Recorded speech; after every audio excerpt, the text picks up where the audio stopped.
नमस्कार मित्रों, स्वागत है आपका मेरे YouTube चैनल एस्ट्रो तेज पर। हमने एक सीरीज़ अभी ख़त्म की है रत्नों पर कि आप कौन से रत्न धारण कर सकते हैं और कौन से नहीं, आपकी लग्न राशि अनुसार।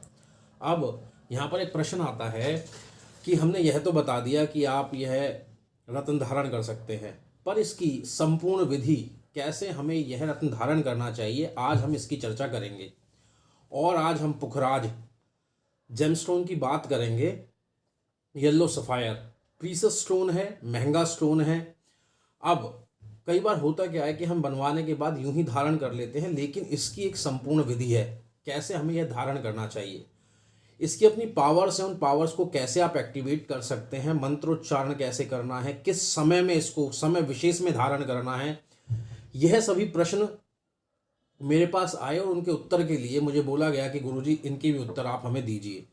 तो आज के हम इस वीडियो में मैंने प्रश्न बना लिए जो जो आपके आए थे। वो प्रश्न क्या है? एक, क्या पुखराज का कोई उपरत्न हो सकता है? क्योंकि यह रत्न बहुत ही महंगा है, तो जो लोग इसे धारण नहीं कर सकते हैं उस अवस्था में क्या किया जाए, तो उसके लिए मैं बताऊंगा कौन से रत्न धारण कर सकते हैं। दूसरा, यह किस धातु में पहनना चाहिए, क्योंकि धातु की अपनी एक विशेषता है। सभी ग्रह किसी ना किसी मेटल को रिप्रेजेंट करते हैं, तो कौन सा मेटल हो। थर्ड, जो प्रश्न आया, किस दिन यह पहनना चाहिए, कौन सा नक्षत्र हो, कौन सा वार हो, कौन सी होरा हो, इसके बारे में भी आप बताइए, क्योंकि उस होरा में जो गुरु की है उसी नक्षत्र में अगर यह पहना जाएगा तो इसका लाभ अधिक मिलेगा। उसके अलावा एक और प्रश्न आया कि यह कितने रत्ती का होना चाहिए, क्योंकि यह बड़ा एक प्रश्न हमें अक्सर पूछा जाता है कि कितने रत्ती का पहने। देखिए, ये प्रीशियस स्टोन है, क्लैरिटी इसकी बहुत अच्छी होती है और ओपेक भी आते हैं। ओपेक और क्लैरिटी में यही है कि जितने क्लियर स्टोन होगा उतना महंगा होगा, जितना कट अच्छा होगा उतना एक्सपेंसिव होगा। तो देखिए, हालांकि मैं हमेशा कहता हूँ कि थोड़ा सा वेट को जरूर ध्यान रखें। अगर ज़्यादा वेट है, आप हर 10 किलो पर एक रत्ती ले सकते हैं, पर कहीं ना कहीं यह स्टोन बहुत महंगा है, अफोर्डेबिलिटी का प्रॉब्लम होता है, तो वहाँ 5 रत्ती से कम धारण ना करें, 5 से 7 रत्ती के बीच में आप धारण कर सकते हैं। और अगर आप अफोर्ड कर सकते हैं 1:10 का रेशो, आप 10:1 का रेशो जरूर रखिए अगर आप रख सकते हैं। उसके अलावा इसमें एक और प्रश्न मुझे आया कि कितने समय बाद हमें यह रत्न बदल लेने चाहिए। हालांकि ऐसा स्पेसिफिक समय नहीं दिया गया है, पर जो विशेषता हमें देखने को मिलता है प्रैक्टिकली, वह भी मैं आपको बताऊंगा इस वीडियो के अंदर। चलिए, सबसे पहला प्रश्न ले लेते हैं पुखराज कि क्या कोई उपरत्न है जिसको हम धारण कर सकते हैं अगर हम यह अफोर्ड ना कर पाए।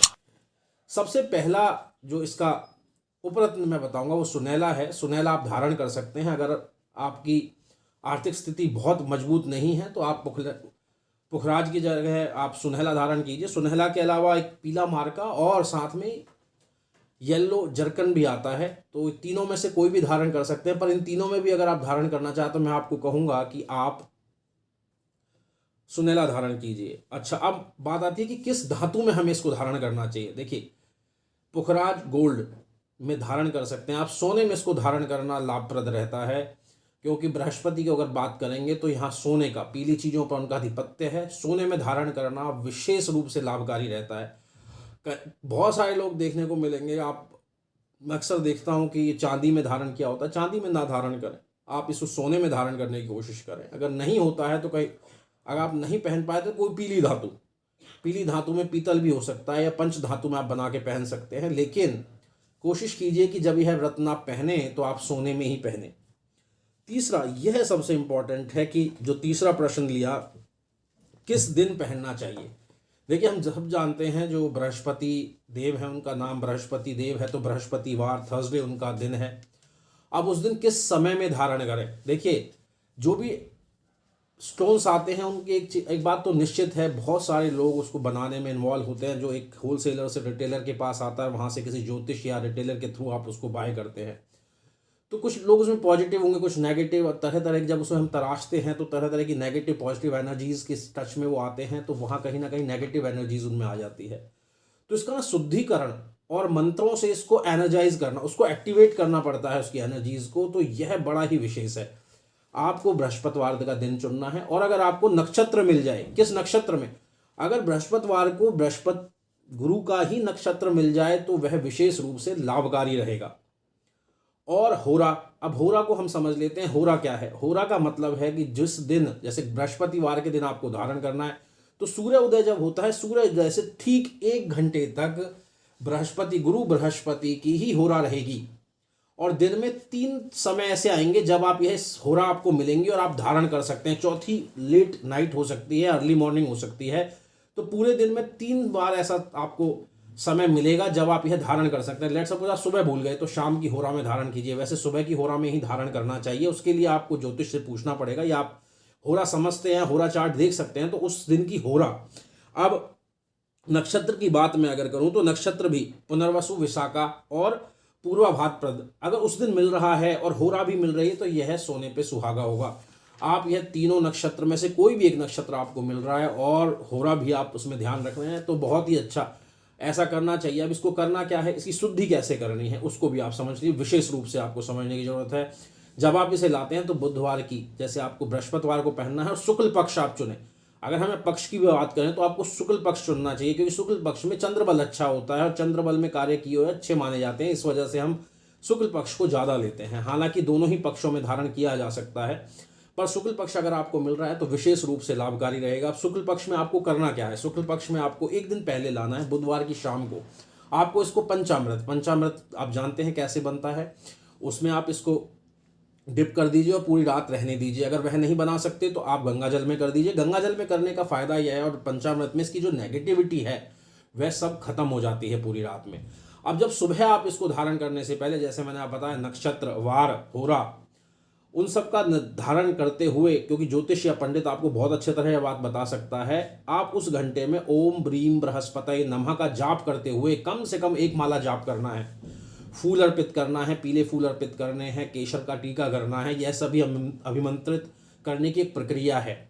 आप खुद भी कर सकते हैं, चाहे तो किसी पंडित से, ब्राह्मण से करवा सकते हैं, लेकिन बिना मंत्र जाप किए, बिना शुद्धि किए कोई भी रत्न आपको फायदा देने वाला नहीं है। तो इसका जरूर इसकी शुद्धि कराइए और मंत्र से शुद्धि कीजिए, पंचामृत और गंगा जल से इसकी शुद्धि कीजिए, तभी यह आपको उचित फल देगा और लाभकारी रहेगा। अब इसके बाद सबसे बड़ा प्रश्न आता है कि हमें यह कितने रत्ती का यहाँ पर पहनना चाहिए। देखिए, मैं हमेशा 1:10:1 का रेशो, कम से कम 5 रत्ती आप पहने। अगर आप इसको अफोर्ड कर सकते हैं तो 10 किलो पर 1 रत्ती जरूर पहनने की कोशिश करें। कई बार आप देखते होंगे बहुत सारे जातक 2 पुखराज पहनते हैं, क्योंकि बड़े पुखराज नहीं मिल पाते तो 2 पुखराज पहनते हैं। इंडेक्स फिंगर में पहन सकते हैं, सीधे हाथ की उंगली में पहन सकते हैं, और विमेंस अपनी उल्टी हाथ की इस इंडेक्स फिंगर में पहन सकते हैं। लेकिन पहनना बहुत ज़रूरी है। गले में भी धारण कर सकते हैं। हाथ में पहनने का रीज़न यह है कि क्योंकि यह एक्सपोज होते हैं हमारे हाथ, और सनलाइट इस पर सबसे ज़्यादा पड़ती है, इसकी वजह से ज़्यादा लाभकारी होते हैं। अब वहीं जो लास्ट प्रश्न है कि हमें यह कितने समय में बदल लेना चाहिए, क्या इसकी कोई समय अवधि भी है? जी, निश्चित इसकी समय अवधि होती है। 5 से 7 साल। 5 साल तो आप पहन ही सकते हैं, मैक्सिमम 7 साल से ऊपर नहीं पहनना चाहिए। आपको इसको बदल लेना चाहिए अगर आप आर्थिक रूप से समृद्ध हैं, क्योंकि जब भी आप स्टोन पहनेंगे तो आपको उन्नति देगा, क्योंकि आय का कारक है तो धन लाभ भी देगा। आपको सूट कर रहा है तो जरूर आप ऐसी अवस्था में होंगे जहां इसको बदल सकते हैं, तो जरूर 5 से 7 साल में इसको बदल लीजिए।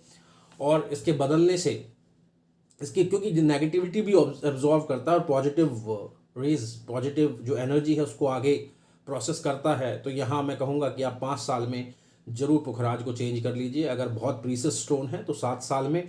और फिर उसके बाद अगर अफोर्ड नहीं कर सकते हैं तो क्या करें गुरुजी, ऐसा भी पूछ लेते हैं। तो अगर आप वहाँ अफोर्ड नहीं कर सकते, फिर से इसकी जो नेगेटिव एनर्जी है उसको आपको ख़त्म करना है। गर्म पानी में और नमक डाल के पहले उसकी नेगेटिव एनर्जी ख़त्म करनी है। उसके बाद फिर पंचामृत या गंगा जल में इसको फिर से भिगो कर रखेंगे, और फिर वही प्रोसेस, नक्षत्र देखेंगे, होरा देखेंगे। नक्षत्र कई बार नहीं मिल पाता सेम डे, होरा और दिन का तो जरूर ध्यान रखेंगे, और शुक्ल पक्ष आप जरूर लीजिए। आज के इस वीडियो में मुझे लगता है कि जितने भी प्रश्न थे आपके वो मैंने उत्तर दिया है उसका। फिर भी अगर कोई प्रश्न रह गया हो, क्योंकि पुखराज एक ऐसा स्टोन है, बहुत ही प्रीसियस स्टोन है, बहुत ही महंगा स्टोन है, ठीक।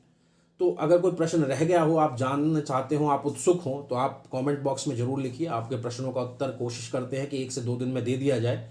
फिर भी अगर रह जाता है तो जरूर कोशिश करते हैं कि विद इन अ वीक तो दे ही दें, क्योंकि कहीं ना कहीं और बहुत सारे काम होते हैं जिसकी वजह से व्यस्त होते हैं और जातकों का भी प्रश्न आते रहते हैं, तो कई बार ऐसा होता है व्यस्तता होने के कारण हम नहीं आंसर कर पाते जल्दी। पर निराश ना हो, आप व्हाट्सएप पर भी कांटेक्ट कर सकते हैं। आज के इस वीडियो में इतना ही। ज़रूर आपको अगर वीडियो अच्छा लगा तो आप इसे लाइक शेयर एंड सब्सक्राइब जरूर कीजिए। आज के लिए इतना ही। नमस्कार।